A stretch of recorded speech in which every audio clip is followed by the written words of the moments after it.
Adytum, Chapter 1.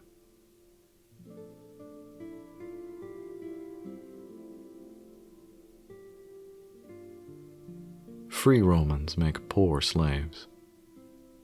It's something everybody knows. Distrusted by those who were born in chains, demeaned by even the lowliest citizen, they are scarcely human, little better than prostitutes or actors.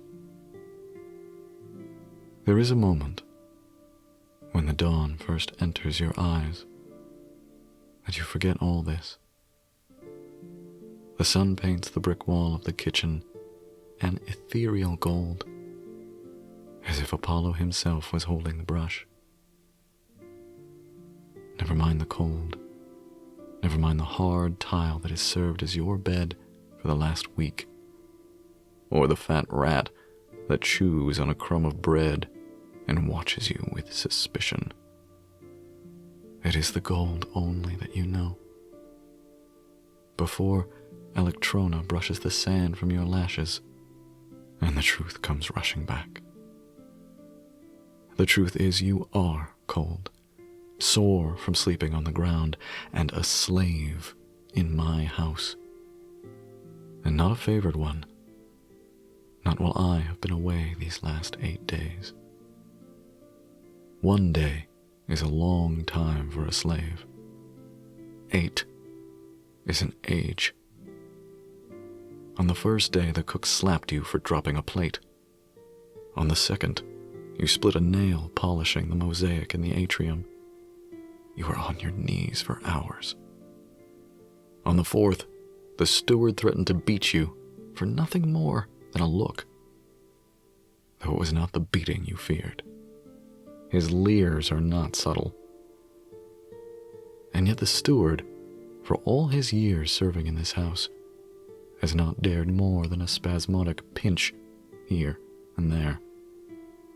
For all his authority, and for all the household's minor cruelties, there is a limit to your maltreatment. For they would have to answer to me. And you endeavor, with every fiber of your wretched being, not to hope for the sound of my sandals in the vestibulum. Arpinum is far away, and I may not return today. Or if I return, I may return with none of my customary tenderness. Perhaps my favor will have diminished over the miles and days, like a thread pulled much too thin, for you are still but a slave. You were not born one, but forced into this strait by your father's countless debts. He had no living sons to bargain for his freedom, just a healthy daughter to sell. And how you and your mother had wept at his feet, begged for death rather than this indignity. He was not a strong man.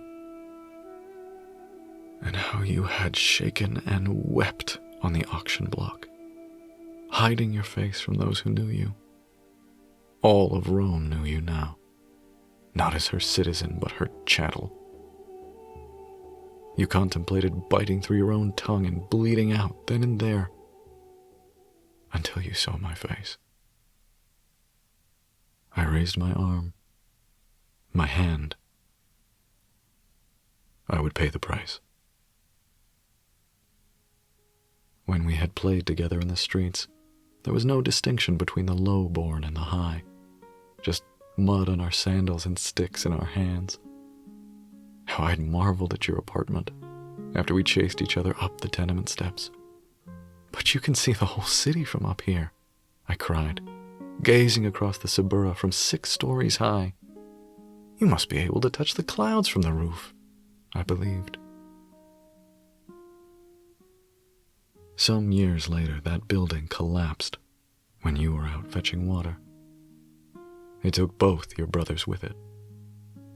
Though it had been many years since we had played with sticks, I recognized you in the street, wrestling with stones twice your size, desperate to remove the rubble.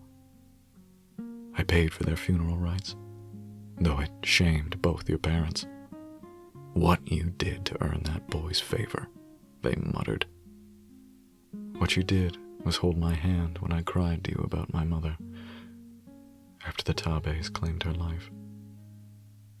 What you did was punch my arm when I told you women can't be legates. My arm.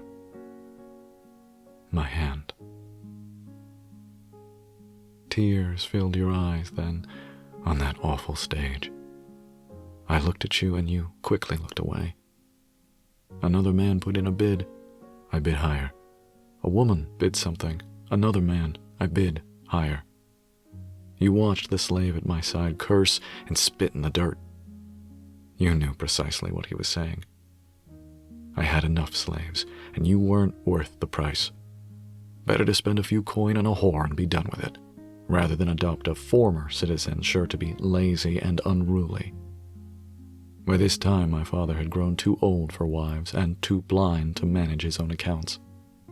He made an angry noise when his slave told him I was overcharged, but he did little more than hobble off to the garden in search of more sun to doze in. The slave, Titus, scowled and chased after him. That left you and I beside the impluvium, the rainwater gently lapping at its concrete edges. We hadn't spoken much on the walk back to my domus. Part of that was your training not to speak unless spoken to. Part of that was your shame, so great it threatened to seep out of you in one great, blinding shriek. And part of it, too, was fear. We had not seen one another in many years, not since we had both grown tall. You knew the boy I'd been, not the man. There is only one reason a patrician visits the Subura, or two, if he's seeking a vote. But you had no vote to give. Sold by your father? I asked. You nodded, too overwhelmed to speak. Not married, then? You shook your head. Your father never had the money for a dowry. You've looked better, I admitted. You were too angry to laugh, if it was even meant to be a joke. An older female slave appeared, asking why there was only one woman in the house instead of the two boys my father had requested, one to clean and one to read. She can do both, I said. It wasn't a lie. We had learned our letters together, though you had the advantage. The shapes always looked backward to me. The old woman frowned, glancing from you to me and back again. As you will, Dominus, she said, her tone as disapproving as any grandmother's. At my request, she gave you a bath. In all your years, you'd never taken a private bath before. After, when you had dried and donned a coarse but clean tunic, I had you brought to my father's study. There I had several scrolls laid out on the desk, and a wax tablet for figures. We're having some trouble with our farms in Arpinum, I said, ushering you over. They've sent us correspondence, but I can't make heads or tails of this. I handed you a stylus and motioned for you to sit beside me, near the light. And after you sat and pressed the stylus to the wax, I, without speaking, threaded my fingers through yours and clasped them tightly. Our elbows on the table, I squeezed your hand in mine. I said nothing of it. It was enough. It is almost noon when you hear the litter outside the vestibulum. Dust comes off the road into the hall. From the back of the house, you hear my father's hacking cough. He calls for wine, though you don't know if it is for himself or the traveler at his door.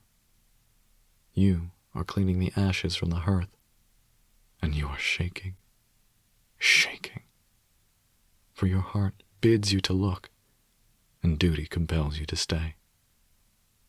It is several minutes, that may as well be hours, until you feel me behind you. You smell me actually. The dust of the road and the smoke of Rome, the spices and the sweat and the dogs and me. You turn and bow. Dominus, you say. I pull you off your feet. The bucket of ashes clatters to the tiles. Your breasts flatten against my chest. I squeeze you hard enough to make you wheeze. All the air leaves your lungs. You wrap your shaking arms around me as I lift you into the air. You find one hand. Grasp it. Did you miss me? I ask. Your only answer is to weep like a child.